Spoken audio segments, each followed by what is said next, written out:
دنیاوی اصول بھی یہ ہے کہ انعام دینے سے پہلے آزمایا جاتا ہے، امتحان لیا جاتا ہے۔ تو اللہ بھی انعام دینے سے پہلے آزماتے ہیں، امتحان لیتے ہیں۔ وَإِذِ ابْتَلَىٰ إِبْرَاهِيمُ رَبُّهُ بِكَلِمَاتٍ فَأَتَمَّهُنَّ قَالَ إِنِّي جَاعِلُكَ لِلنَّاسِ إِمَامًا۔ حضرت ابراہیم کو آزمایا، اس پہ پورے اترے، کامیاب اترے، اللہ تعالیٰ نے انسانیت کا امام بنا دیا۔ وہ انعام جو اللہ تعالیٰ کے خزانے میں یکتا تھا، جب اللہ نے وہ انعام اپنے بندوں کو دینے کا ارادہ کیا تو ایک نہیں 3 شخصیات کو آزمایا۔ پہلے تو یہی بچہ جس کا نام شیوا رکھا گیا، بچپن میں ہی والد کی شفقت کا سایہ اٹھ گیا۔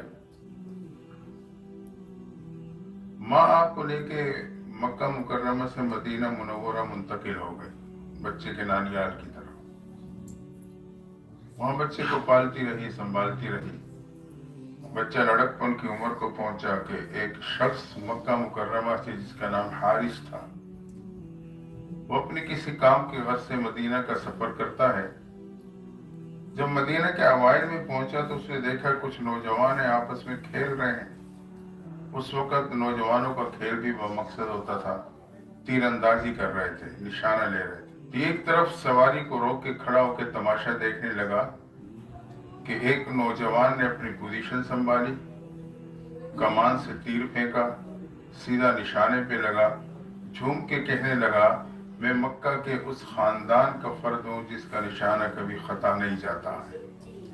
جب حارث نامی شخص نے یہ جملہ سنا اور بچے کی اس پوزیشن کو دیکھا تو اس پہ پیار آ گیا کہ بڑا ہی وجیح النظر، سمجھدار، زیرک قسم کا بچہ ہے۔ تو ساتھ کھڑے دوسرے ساتھی سے پوچھا جو وہ بچہ اس کے ساتھ کھیل رہا تھا کہ یہ کون ہے؟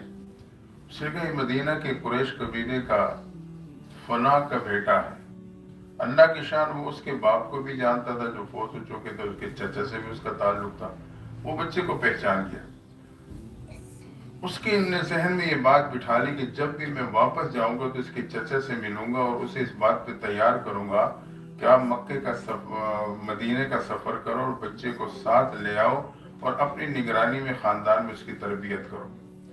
خیر، جب یہ اپنی ترتیب سے واپس گیا تو شیبہ نامی بچے کا چچا جس کا نام مطلب تھا، ملاقات کی، اسے ساری صورتحال بتائی کہ بہت ہی سمجھدار اور باصلاحیت بچہ ہے، ماں تو گھر میں نگرانی کر سکتی ہے، باہر نہیں کر سکتی، آپ بڑوں کی اجازت سے اسے ساتھ لے آئیں اور اپنے خاندان میں اپنی نگرانی میں اس کی تربیت کریں، وہ مستقبل میں اللہ سے بہت بڑا کام لے سکتا ہے۔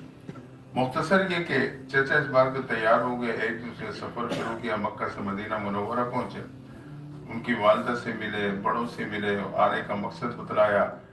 خیر اس بات پہ بڑے تیار ہو گئے کہ بچے کو چچا کے ساتھ بھیج دیا جائے۔ ابھی یہ سواری پہ سوار ہے، بچے کو اپنے پیچھے بٹھا لیا۔ سفر کرتے کرتے آخرکار مکہ مکرمہ میں جیسے ہی داخل ہوئے تو ایک شخص نے دیکھا کہ مطلب اپنے پیچھے ایک نوجوان کو بٹھا کے لا رہا ہے۔ وہ یہ سمجھا کہ کوئی غلام خرید کے لایا ہے، لیکن جب اس بچے کو دیکھا تو وہ بڑا وجیح النظر، خوبصورت، باصلاحیت لگ رہا تھا۔ تو اس نے ایک آواز لگائی کہ واہ عبد المطلب، اور مطلب کے غلام تیرا کیا ہی کہنا۔ وہ سمجھے کہ یہ غلام لے کے آیا ہے تو اس نے بھی اسی انداز سے بات کر دی، واہ عبد المطلب۔ اب وہ بچہ شیبہ شیبہ نہ رہا، مکہ میں عبد المطلب کے نام سے معروف ہو گیا۔ اب لوگ اسے عبد المطلب ہی کہنے لگ گئے۔ مختصر یہ کہ ایک وہ وقت آئے کہ اہل مکہ اور اطراف والے لوگوں پہ پانی کی قلت آ گئی، پانی نیچے چلا گیا، پریشانی کا سامنا ہے۔ زمزم کے کنویں کے نشانات مٹ چکے تھے، وہ مٹی کے نیچے دب گیا تھا، کوئی خبر نہیں کہ وہ چشمہ کہاں تھا اور کہاں نہیں تھا۔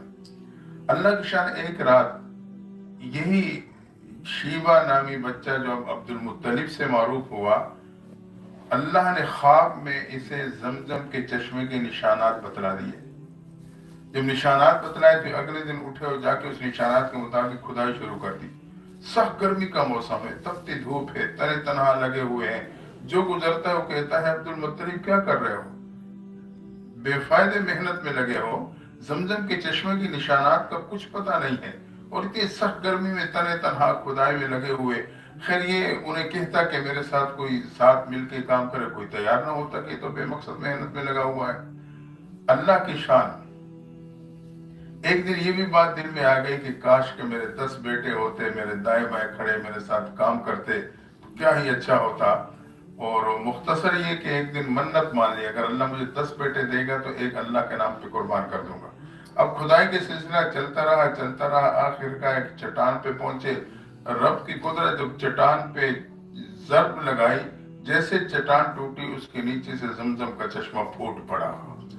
اب زمزم کے چشمے کا پھوٹنا تھا کہ مکہ اور اطراف مکہ میں یہ بات پھیل گئی اور ہر کوئی اپنی پانی کی ضرورت وہاں سے پورا کرنے لگا۔